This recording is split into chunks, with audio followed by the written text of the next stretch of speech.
Welcome to Beyond the Campfire, the Dead by Daylight podcast, where we dive into the stories, secrets, and strategies behind the horrors and heroes within the fog. My name's Dogbomb, and I am joined as always by my co-host, Lemon. Hi, Hello, Dogbomb. Lemon.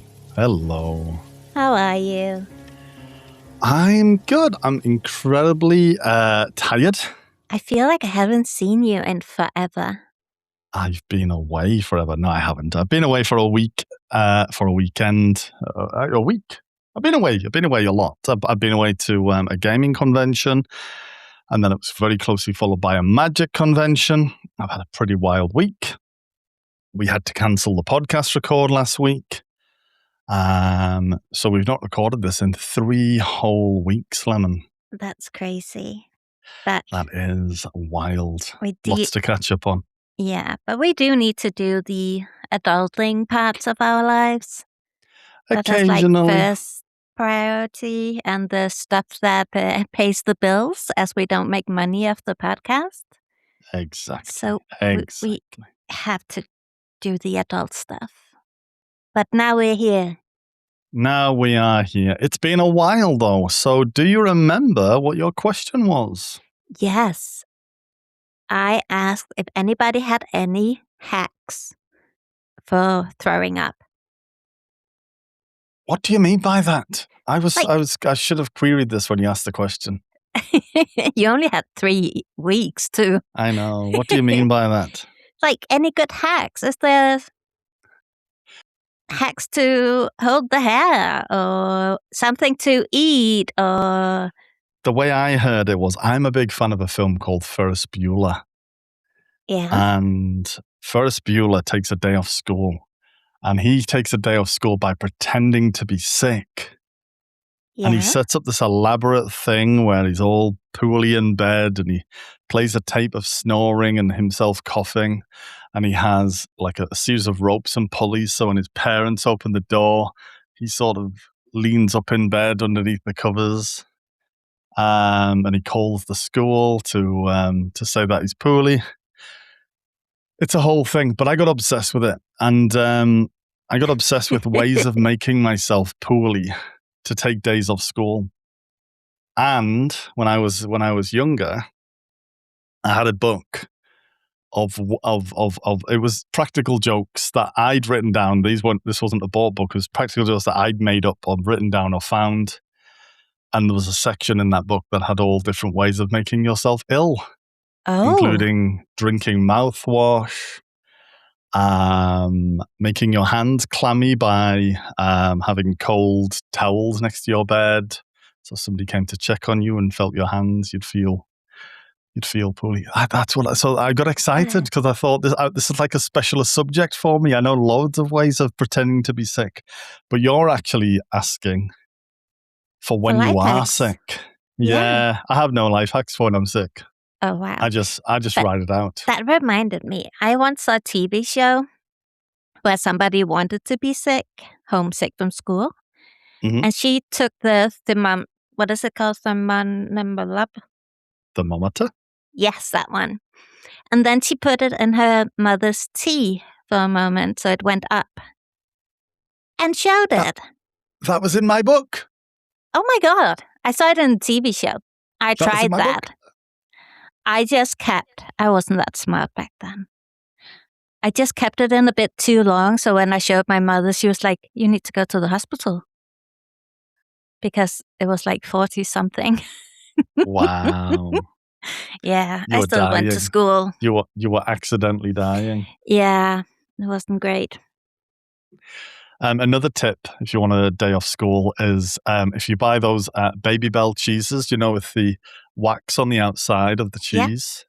The French And one. you take the wax off and you roll it into little balls. You can stick it to yourself like really bad pimples. Like you've got some sort of pox or curse on you. That was in my book. You're welcome, everyone. You're welcome. Feel free to take a day off work. For once, I don't go to school anymore.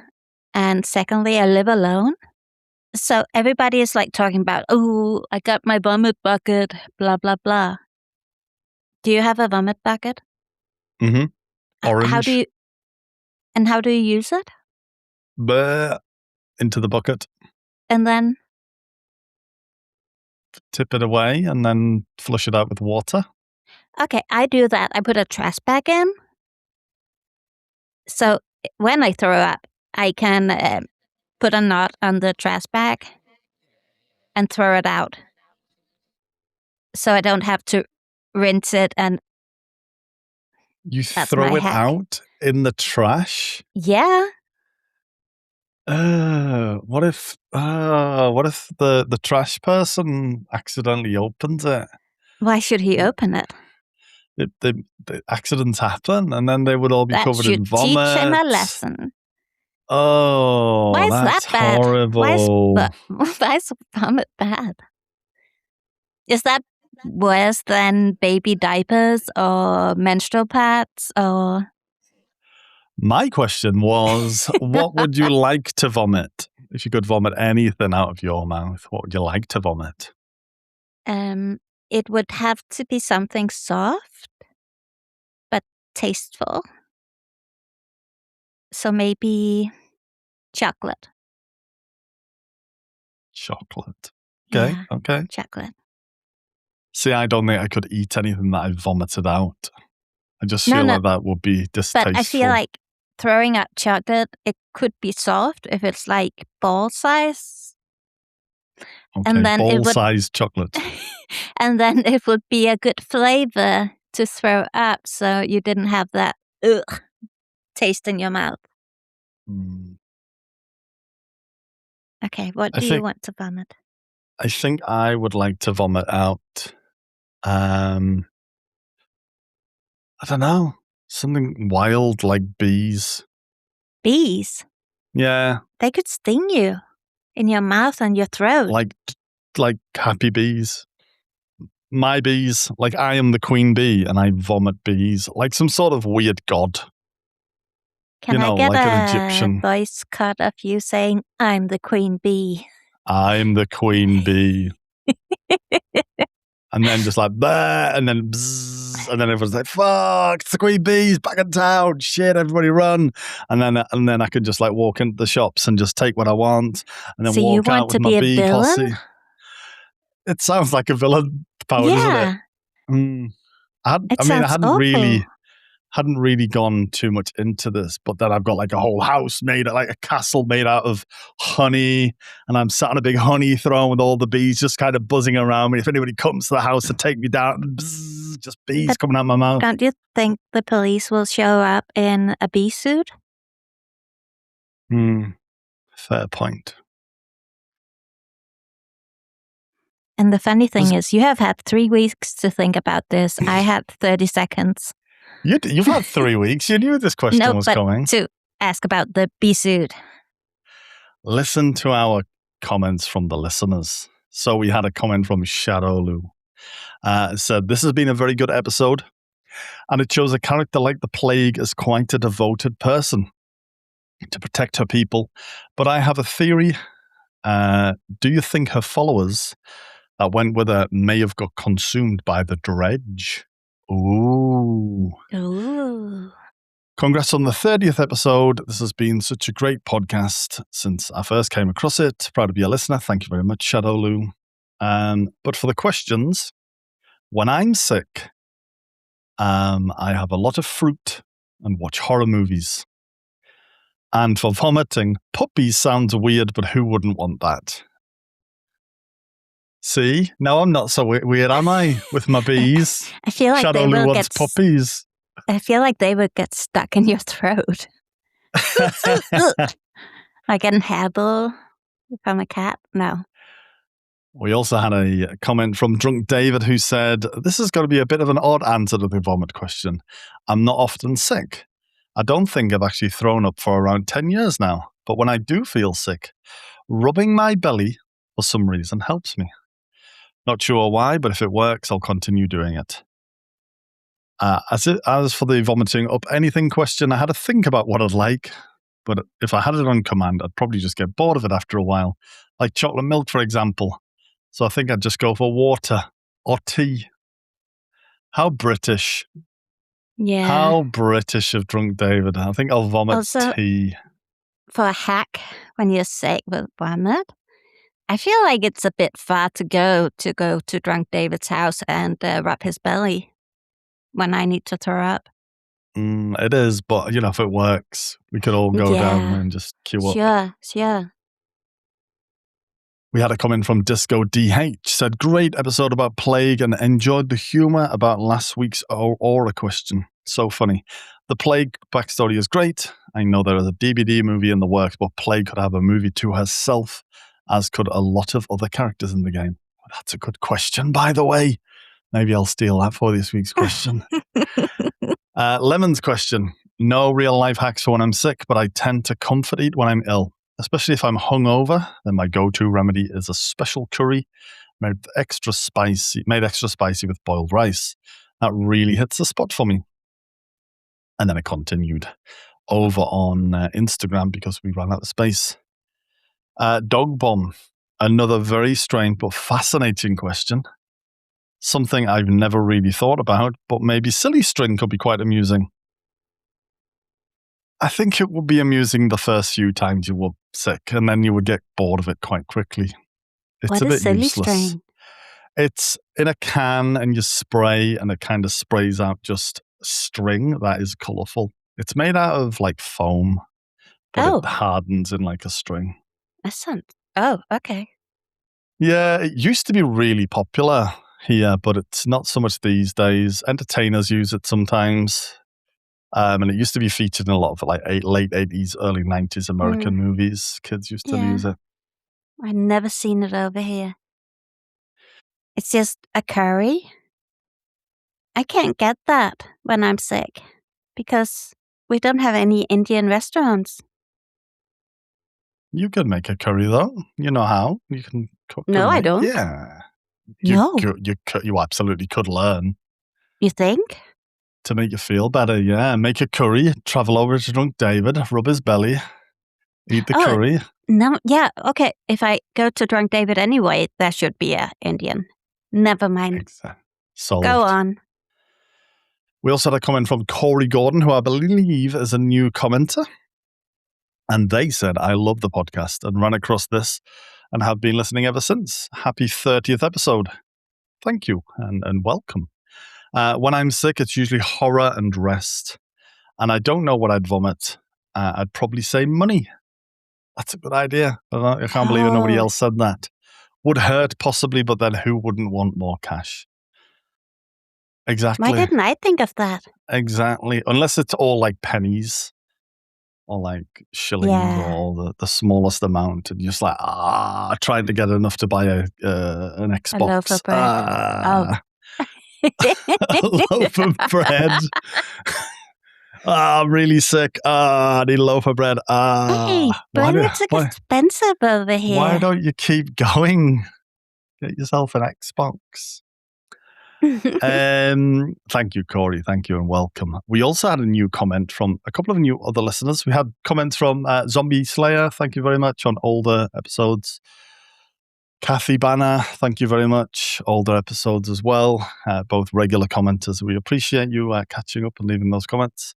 But we did have some old comments from new listeners. Off-brand Lucifer on our David Tapp episode, which said Jurassic Park would be a sick DVD chapter. The thought of being chased by dinosaurs in DVD sounds fun. It does. It does. Or even a standalone game like that would be cool, I think. Maybe like one person plays a dinosaur and the others, the survivors. And we had one from Glitters on the Dwight episode, our very, very first episode. Oh. I'm a huge Dwight fan. I loved listening to Pass the Time. Thank you. Well, thank you. And I hope you continue to listen. We massively appreciate you. What have you been playing this week, Lemon? I have been playing a bit of 2 vs 8. Mm-hmm. And then I played another game. I forgot what it's called. Do you remember? I played it on stream. Saw Your Ducks? I don't think that's the name, but yes. I played a duck sorting game. Sort them ducks. Sort them ducks. Yes, I played that a lot. And I finished it. And then I started one of the other achievements. I think you'll find I finished it first, Lemon. But besides that, I don't think I played anything. We played the Big Walk. We've played loads since the last podcast, Lemon. You're rubbish at remembering the stuff. I have been busy with other stuff. Yeah. So we've played since the last episode, because we played these together. We played Dead by Daylight, played 2 versus 8, we played Lights Out, and we played a Random Perks. Yeah. Shuffle. We've also played Sort Them Ducks. We haven't played that together, but we both played it. We also played Big Walk. And we also played Gamble with Your Friends. Oh, yeah, that was fun. That was fun. Did you have any good Dead by Daylight games? We are a Dead by Daylight podcast. Yeah. I have mostly played 2 versus 8. Mm-hmm. And I've been playing a bit with you and a bit on other people's streams. Mm-hmm. So that has been fun. I've not played much 2 versus 8 at all. I've been so busy. So I could make a mini shout out for Normal Steve, because they were so much fun, those games. They are. They're really good. Yeah, I've been away. But so I've not played much 2 versus 8 at all. But I've played a lot of the other modes, and I've written down here, because this is my old notes, is that I really enjoy playing Random Perks. And lots of people mentioned that they were enjoying the Random Perk mode who we played with. And they were saying that they understood more perks, and they blamed the podcast for that. So that was good. So it's been a few weeks since we last recorded, so there's lots and lots of news. Let me whiz through it super quick. A few weeks ago, they dropped the PTB. They dropped it early for selected creators. And then, strangely, it was offered as a drop to viewers on Twitch, which I got. So I was offered the PTB early, and I didn't want it. I didn't play the PTB. No. What I found, though, is all of those creators who got it early didn't play it when it was then released. And I think that maybe hurt it. I think less people then wanted to play it, because they'd either already gotten in it through the drop, or people want to play the PTB with other people, and particularly creators and things. So, yeah, don't know if that was a misstep or not, but it is what it is. They released it early. I watched a little bit of gameplay. It looked very confusing and difficult to get a grip with. For me, I'm holding back my judgment until I play it. I always wait until it's released until I play it, and I will buy it and I will get it. But for me, it looked quite confusing and a bit overwhelming. But we'll wait and see. I didn't really watch much of it. Mm-hmm. I think I left on lurk on some stream, and then I got the drop. Mm-hmm. But I didn't really watch. Into the Rainbow did super well. They did unlock everything. So we have now a new banner, a crow banner. We've got a new badge with Maurice holding the progress flag, some shards, some blood points. Yeah, very cool. I did see some people saying that the rainbow torch wasn't working. I don't know if they fixed that now, but it was just a flashlight which wasn't working on release. 2 versus 8 is back during their Summer Screams event. And the new killer will be released on the 25th. So by the time we record our next, we should have played against or as the new killer. Cool. DVD did a AMA over on Reddit, and one of the big things was they are introducing a chat wheel for those people who can't use chat. And it's available in-game. So if you're in-game and you want to tell another survivor something, You can use a chat wheel and say, like, you go into the generator, you'd like healing, etc., etc., etc. That's Which cool. is kind of interesting. Yeah, that is interesting. That could be useful as we go on. But yeah, next week, new killer. 2 versus 8. Maybe extended again, but it does end soon. If I not, hope it will, because I have not played enough. I haven't, but also I haven't got time this week either. I'm off again. So Oh good my for others god. if they want to play. Anyway, this week is all about the confidence, the solidarity, and the very loud locker of Jane Romero.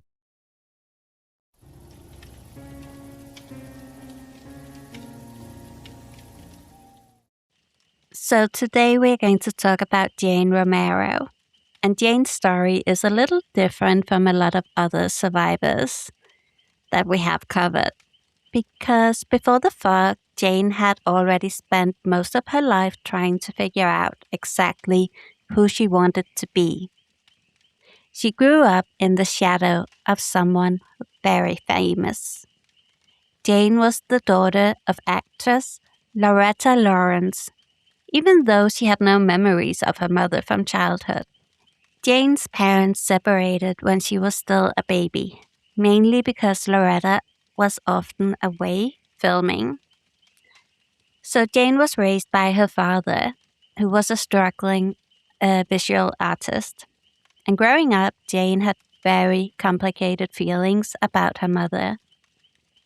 She resented Loretta for being absent for all her life, but at the same time, she admired the woman she saw on screen. And despite everything, Jane secretly wanted to follow in her footsteps. As a teenager, she began directing and performing in school plays. She auditioned for television commercials while also helping her father in his studio. But her father wasn't exactly convinced that acting was a sensible career. And this is where Jane's tome gives us much closer look at what those early years were like for her. At one point, Jane is working as a waitress at the local diner. She wants something more, and she wants an acting job, a role, a part, anything that might prove that she is on the right path. Her father tells her that acting is a fool's pursuit, and that only one person in a billion actually makes it. But Jane's grandfather sees it differently. He agrees that the arts are terrible, but tells Jane that people who have the courage to follow their dream have a better chance to become that one in a billion. Jane loves her grandfather, and she wants to make him proud. So she decides that she'll be that one. But trying to build an acting career is much harder than simply deciding you want one. At one audition, Jane is given a role written as a Mexican waitress who speaks English with a Mexican accent. This makes Jane frustrated. First, as Mexican isn't a language. She can't understand why the character needs to be Mexican in the first place. Why does she need an accent? Why can't she simply be a waitress who speaks English? She wants to confront the director about it, but she doesn't. Jane is afraid that speaking up will get her labeled as difficult, or as what the tome calls a social justice warrior. She worries about being blacklisted. So she finished the audition using the accent they asked for. And this isn't just one bad audition. It becomes a pattern. Jane has a friend named Dwayne who is also dealing with similar problems in the industry. One day they share a beer while Dwayne tells Jane about a creative producer who hired him to co-write a terrible script. They wanted to tell an African-American story and wanted Dwayne involved, just to validate his version of it. Dwayne refused. He wouldn't attach his name to something that he felt was disrespectful to his cultural heritage. So the producer discredited him and fired him. Jane tries to find one positive thing in the situation. At least that terrible movie won't get made. But Dwayne knows better. The writer has friends with money, so it probably will, and Jane laughs, not because any of it is funny, but because she knows Dwayne is right. Meanwhile, Jane's own career is going nowhere. Months pass without work, no calls, no auditions, nothing. She sits staring at a blank television screen, remembering how, as a child, she used to imagine herself appearing on television one day. Now she can't even picture herself succeeding anymore. And part of the problem isn't lack of roles. It's the roles she is being offered. Jane believes her agents should be putting her forward for all kinds of female characters in her age range. She knows that she can play the lead, the supporting character, whatever is needed. Instead, she keeps being sent to auditions for stereotypes. The spicy Latina, the funny immigrant, the waitress with an accent. Never simply a woman. Then the phone rings. It's her agent. There is an audition for a major part in a play. And for one moment, Jane feels like that 1 in a billion chance might finally be coming for her. She gets the audition. Then while she is standing on a sidewalk, her phone rings. Jane freezes. She almost doesn't answer. She can't handle another rejection, especially not for this role. But finally, she picks up. It's her agent.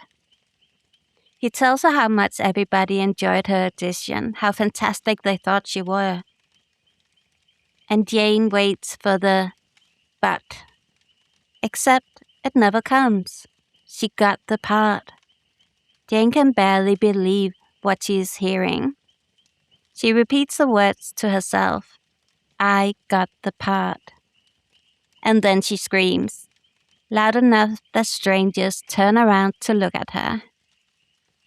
For once, Jane has actually done it. And this role seems different. Dwayne helps Jane rehearse at a cafe. And Jane tells him how well everything is going. She doesn't have to perform an accent. She doesn't have to wear a miniskirt. She isn't being asked to play some ridiculous stereotype. She just gets to perform. Dwayne is happy for her. And during their conversation, he also gives her something else to think about. There is an open audition for a television show called Quick Talk. Dwayne thinks Jane would make a perfect host.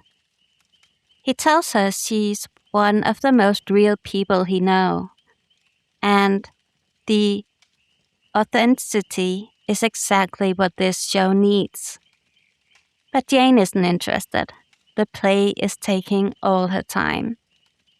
And more importantly, she finally has the acting opportunity she has been waiting for. Then comes the final rehearsal before opening night. Jane nails it. Even with some last-minute changes to the script, everything works. The director approached her afterwards and tells her how impressed he is. And then he makes one more request.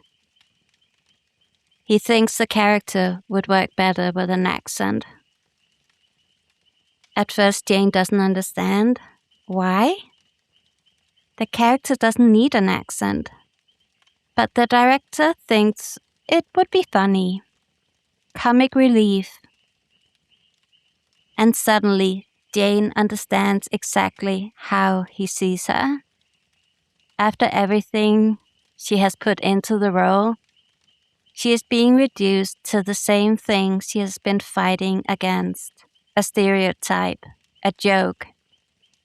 So, Jane refuses. She walks away from the role. And with that, the acting career that she has been fighting for changes direction completely. Because Quick Talk is still out there, and eventually Jane gets her chance in television.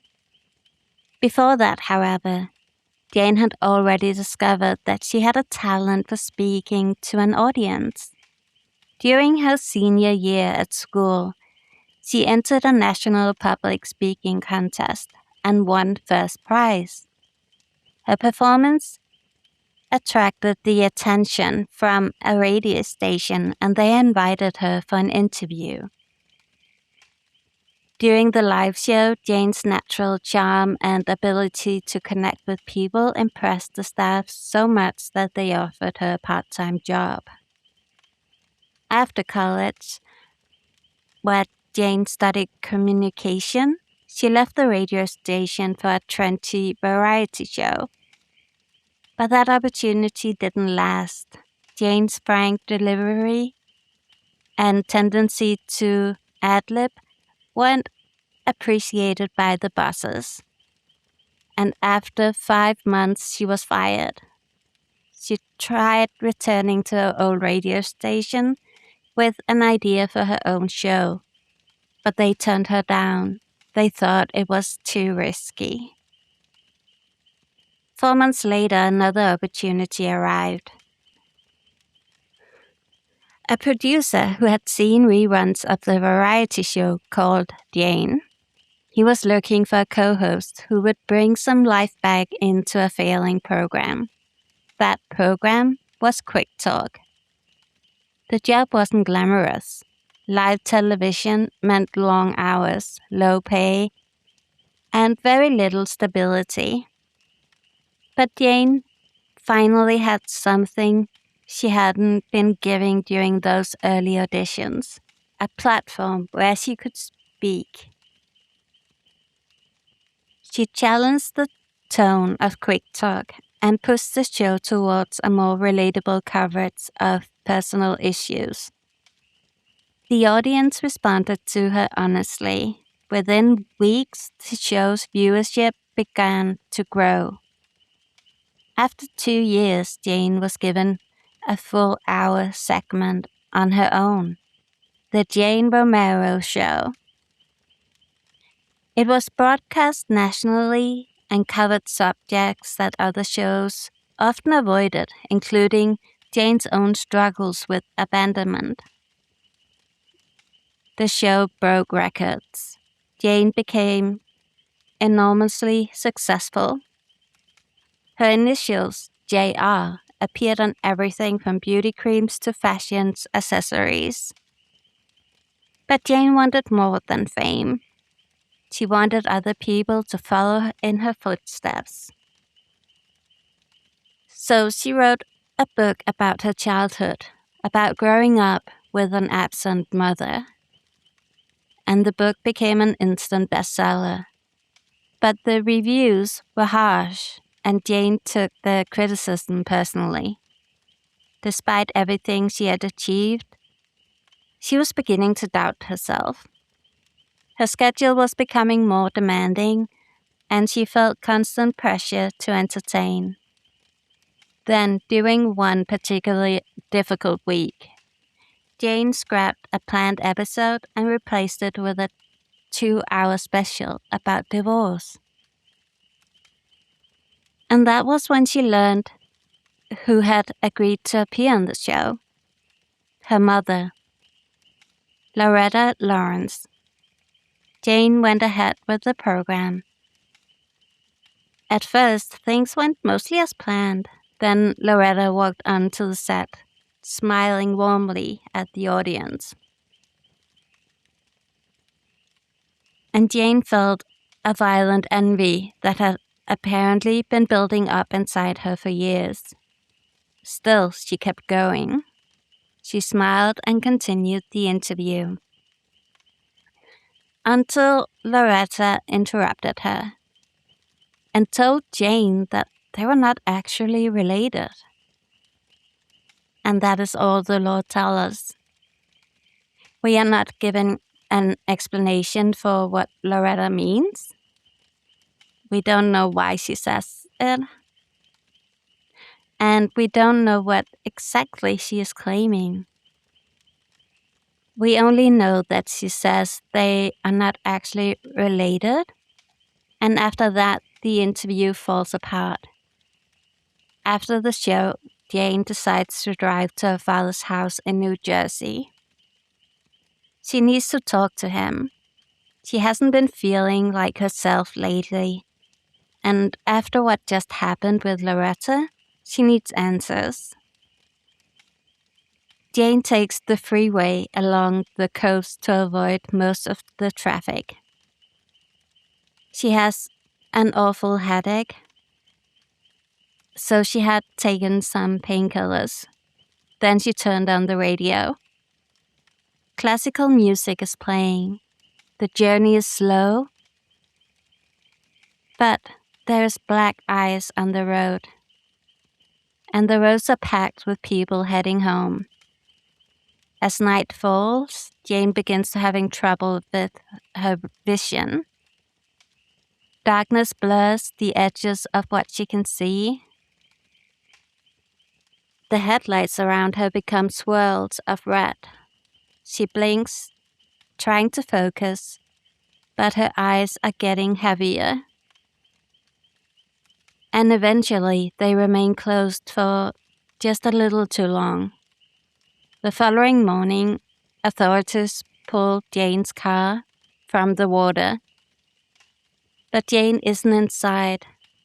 They searched for weeks. Her body was never found. Production of the Jane Romero show is suspended until after her funeral. Both her father and Loretta attend. The public mourns Jane. Her old episodes are re-released. JR products suddenly rise in popularity. And those episodes now open with a message wishing Jane eternal peace. To the world Jane left behind, Jane Romero was gone. But we know that Jane's story didn't end in that car. Somewhere between closing her eyes on that dark highway and the authorities pulling her empty car from the water, Jane Romero disappeared into the fog. And perhaps the strangest part of her story is how much she left unresolved. She spent years fighting to be seen as herself rather than the character other people wanted her to play. She fought her way from auditions where she was reduced to a stereotype to a television program where millions of people tuned in specially to hear what Jane Romero had to say. She became that one in a billion her grandfather had talked about. But just when her past finally walked onto stage, Loretta gave Jane one enormous question about her own life. And Jane disappeared before she ever got the answer. And that's the story of Jane Romero. Oh, Oh? very interesting. What do you think her mother means when she says we are not related. I actually don't know. I don't read know. It's very. Somewhere that that she's adopted, Mm-hmm. but I don't think so. Why do you not think so? No, I don't know.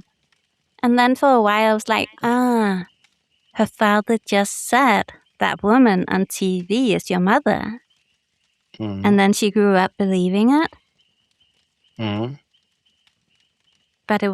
But since she went to the funeral, I guess there is a deeper connection than just a random woman on TV. Yeah.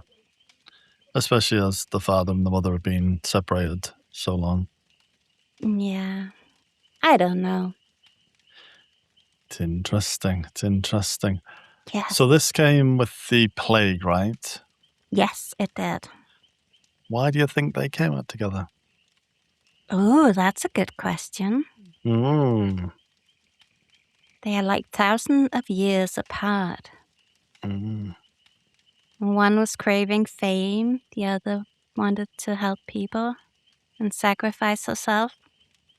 Well, they both help people, just in... Yeah, they were both kind of, I guess, celebrities in their own right. Yeah. You know, back in the day, the high priestesses would have been the celebrities of the time.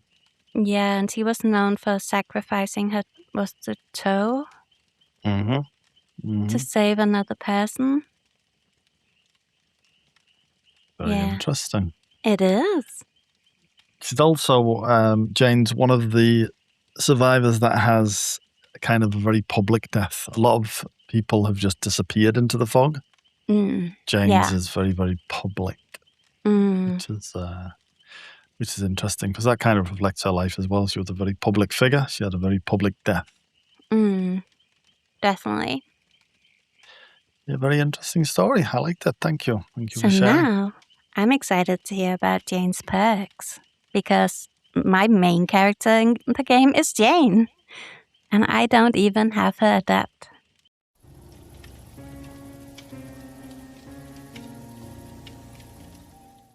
Jane Romero. She is a well-rounded, both, you know, in terms of her play style and in terms of her character design, versatile survivor whose perk kit splits into 3 distinct play styles.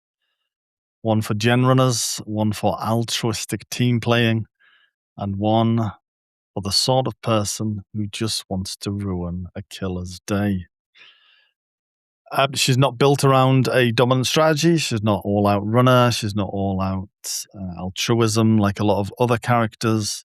She's got 3 very, very different perks, including a very, very iconic one. The developers have confirmed that Jane was inspired by Oprah Winfrey. Did you know this, Levin? That's funny because I was thinking more Ricky Lake than Oprah Winfrey. Interesting. Yeah, no, they have confirmed that they were inspired by Oprah Winfrey. But I guess cultural figures of that time and of that ilk, I imagine they haven't just lifted Oprah Winfrey into the game. It's a homemade character, so I'm guessing Ricky Lake will have had some influence as well. I think it's more about being self-made and being celebrated. And I think the main thing is being public about personal struggles, which I know Ricky Lake has as well, but they specifically said Oprah Winfrey. Yeah. And the cultural significance as well. She was introduced alongside the plague, and that is incredibly interesting. We've just discussed that. Demise of the Faithful was the chapter name. And do you get the reference to Jane's surname, Lemon? Jane Romero? Or is this a cultural reference as passes you by? Yeah.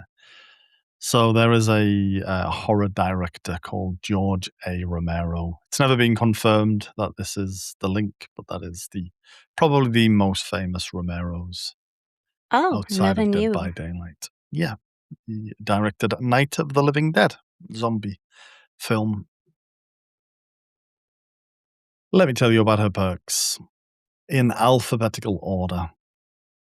Her first perk is called Head On. After hiding in a locker for 3 seconds, Head On will activate. When it's active, you hit the sprint button and you exit the locker to trigger it, and it causes you to forcefully launch from the locker, stunning the killer if they were within 2.5 meters of it.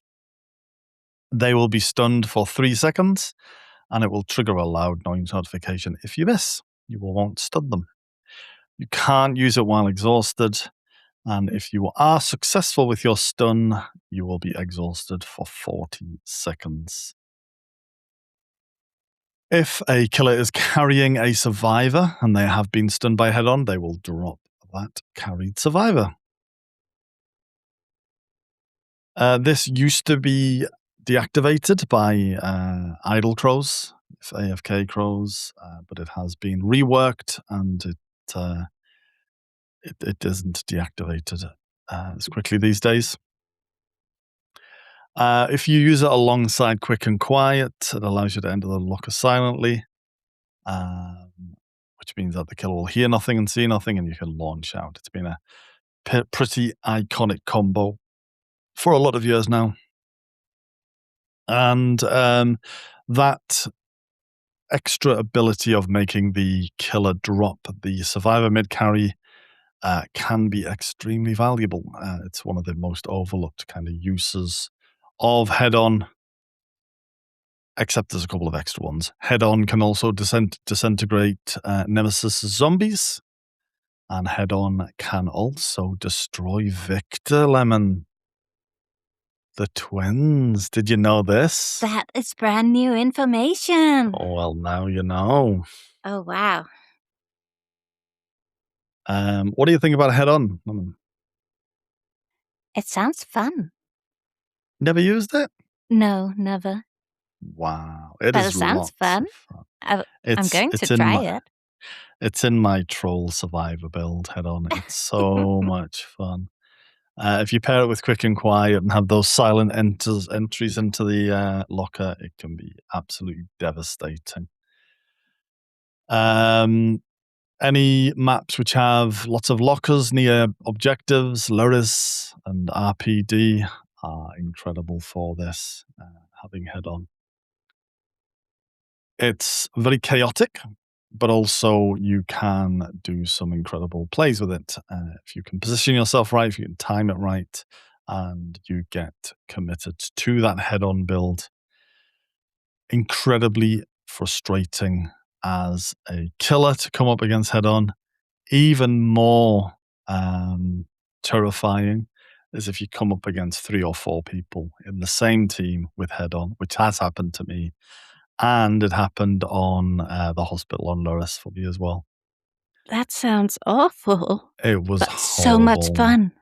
I remember I was playing Death Slinger. I was almost in tears. It wasn't on stream, thankfully. Aww. I was trying to have a nice, quiet game. Oh, it was horrible. Horrible. Her second perk is Poised. Whenever a generator is completed, Poised will trigger for 30 seconds. It will suppress your scratch marks. It also has a secondary effect, which is when you start repairing a generator for the first time, you will see the aura of the killer for 8 seconds. This is in my current build. This is in my current comfort build. I absolutely love Poised. I use it mostly for the aura reading, so I know who the killer is early doors. If I jump on a gen within the first few seconds of the game starting and I don't see a killer aura, I know it's going to be a sneaky killer like Ghostface. So that's how you do it. I have been wondering. Yeah, I love it so much. And the 30 seconds of scratch marks after completion, I always forget about. So I do run it. But 30 seconds is meaningful, and I often come off a generator and don't get chased. And I'm sometimes wondering why, because I know the killers come to that area to find me. And I understand why now. I always did understand why, but I just never sort of put two and two together, I guess. It doesn't suppress any pools of blood or grunts of pain, so you will still leave blood trails, though, after completing a generator. It also is any generator. It's not just the generator that you are on. So any generator. So if you're mid-chase and a generator pops, it will also trigger and you can lose a killer that way. Have you used this one, Lemon? No, but it sounds brilliant.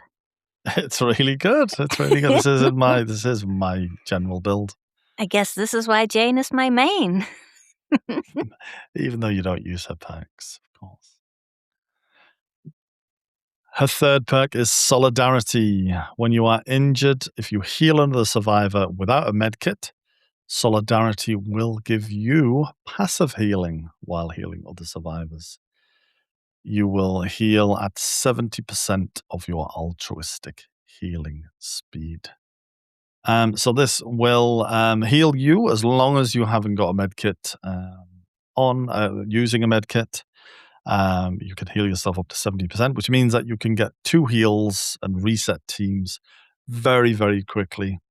It pairs well with Autodidact as well. If you are successful with Autodidact and you get that quick heal, you still get the up to 70% healing on yourself. And if it goes backwards on the Autodidact and you continue to heal, you actually can 100% heal yourself with Autodidact paired with this. Any healing speed buffs as well, such as Botany Knowledge or Circle of Healing, will also improve your heal speed. Have you used this one, Lemon? No, but it sounds really cool. It's really good. These are all good perks. These are all good perks. They are. Wow. So yeah, these are all strong perks. This one's good in solo play as well because you don't have to rely so much on others healing you. You can kind of heal yourself. This has come in and out of my builds. It's in some of my altruistic builds where I can kind of support myself while supporting others. And yeah, another excellent perk for Jane. 3 strong perks. Well done, Jane. Let me give you some combos. A classic head-on build with head-on, quick and quiet, dance with me and sprint burst, allowing you to get into lockers quickly, stun the killers, and then vanish without any scratch mouth with dance with me. And sprint burst to get a lot of distance if you need to as well. This is a strong, nasty head-on build if you want one. You can also get a gen runner build with going with Jane's Poised. Add that to Prove Thyself, Resilience, Deja Vu, and get some generators completed fast, repeatedly, and safely. Prove Thyself will give you some gen speed when you're working with other players as well, and Resilience will give you repair speed if you are injured. Or maybe you want to do an altruistic healer build. Again, Jane is your woman. Solidarity is the one you're looking for. Add that to Autodidact, maybe some Botany Knowledge and Desperate Measures, and fully commit to team healing. Botany giving you that base healing speed, which will improve the speed of both heals. Autodidact giving you token-based burst healing. And Desperate Measures will give you healing speed when multiple survivors are injured, which makes Solidarity even more strong if everyone is injured. And it's deeply, deeply satisfying to fully reset the team on your own, pretty much. Or if you do go the full Jane head-on, Poised and Solidarity, maybe add in Quick and Quiet just to help that head-on play. But yep, you've heard about all of the perks, and they're all very useful in their own rights. I think this is a fairly solid adept to get, and I'm quite surprised that you don't have it yet, Lemon. I will by this time next week. Promise. The 3 perks being so strong makes Jane a very beginner-friendly character to play, I believe. Poised and Solidarity are both really straightforward perks, kind of easy to understand. Head On is a little less easy to understand. You're going to miss a lot of stuns. You've got kind of no placement and stuff. And you're going to be giving loud noise notifications. But yeah, other than that, they are pretty easy perks to kind of grasp with, making Jane a fairly straightforward player to pick up. Head On can feel a little sweaty in the wrong hands or the right hands, I guess. But other than that, her kit is more about reading the match and adapting. And she is pretty iconic as Jane. She's an iconic character in Dead by Daylight. She has an iconic perk with Head On. And she has a genuinely strong kit across the board. Lemon, I ask you this every week, and I will still ask, do you have any experience with Jane? With Jane, yes. Her perks? Nope. But yeah, Jane is my only P100. Yeah, Jane is a strong character. I have experience with all of these perks. They've all kind of been in my kit at some point or another for various reasons. They're all very, very strong. I just picked Jane because she looks the hottest of the survivors. Well, maybe that's a question we should ask. But yes, very, very, very good perks, and definitely a character you want to get to level 3 to share those perks with all of your other survivors. But yeah, Head On is probably the perk that affects the most people. Generally the killers. The other 2 perks are great for the survivors side. Poised, giving you information, getting rid of those scratch marks, and Solidarity, giving you that healing. But in terms of affecting the killers, they're very minimal, except for the scratch mark removal. Head On is a major pain in the face for all killers. And you will often see killers circling around a locker, even though they know there's a survivor in there. They will circle around and kind of weave in and out, trying to bait them to jump out of the locker at the wrong time, only to get stunned in the face, usually.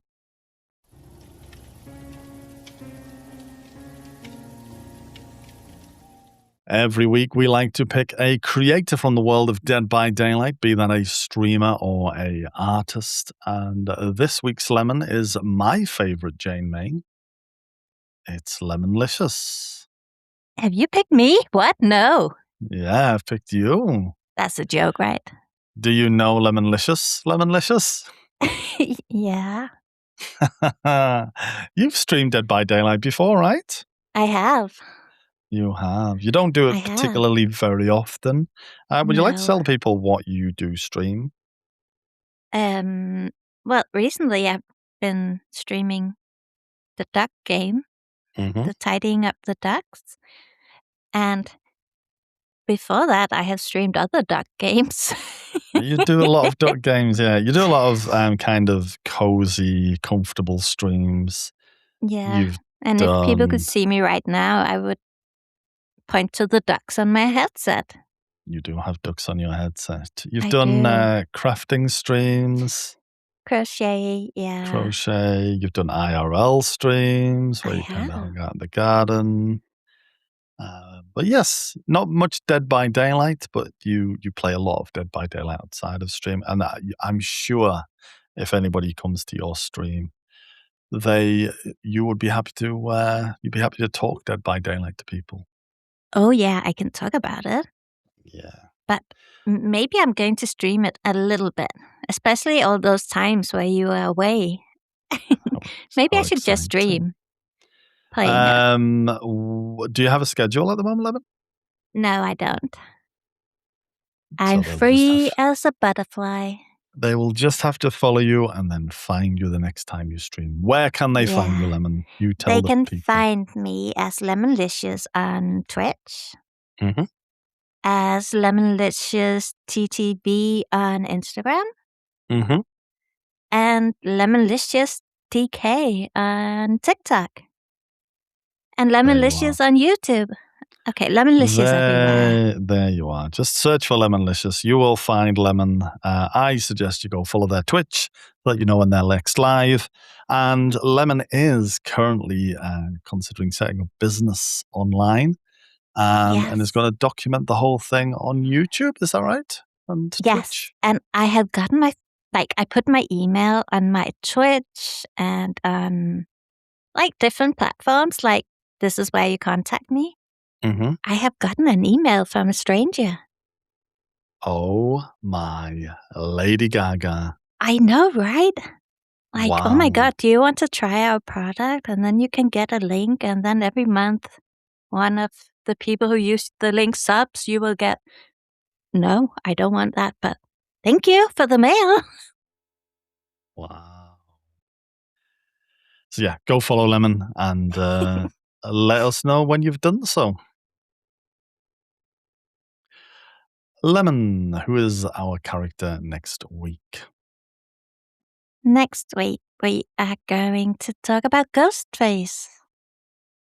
Oh, that's an interesting one for various reasons. I'm excited to talk about Ghostface. Yeah. So I'm not really sure about the take on Ghostface yet. As it is the mask they have. It is the licensed, mask, right? yeah. Yeah. Which is why it's interesting. Oh, okay. We'll talk about it next week.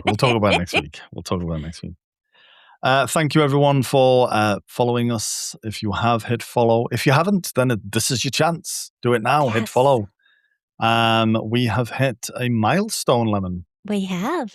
200. What's our milestone? 200 followers. Thank you so much. Spotify. To all 200 of you. We think you're amazing. We're going to pop round your house and hug you. Give you did you say hug? Yeah. Give everybody a hug. I'm just checking. It sounded different in my ears for a moment there, and I was like, what the heck? But yes, we'll come around and hug you. Or maybe give you a cake. I can't repeat it on here. Oh, okay. But yes, thank you everyone for the follows.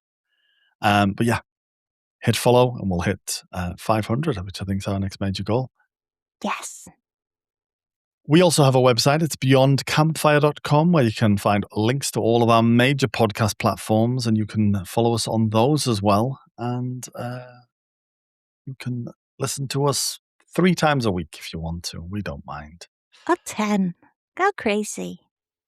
Do you have a question for the listeners this week, Lemon? I'm kind of curious if any of our listeners ever had the dream, as Jane did, of becoming famous. Either as an actor or a TV personality. Maybe we have famous listeners. We might. We might. My question this week is, were you an Oprah Winfrey person, a Ricky Lake person, or a Jerry Springer person? Or do you have no idea who these people are? Some people might not know who these people are. Do you think we have listeners that are that young? I do, yeah. Yeah, I hope we do. I do. Yeah. Sadly, also, I have no idea who these people are. You just said names. Yeah. I'm too young for that. Oh my goodness. And while everybody at home starts screaming, Jerry, Jerry, Jerry, while Dogbomb throws a chair at Lemon, remember, play safe out there and don't get hooked.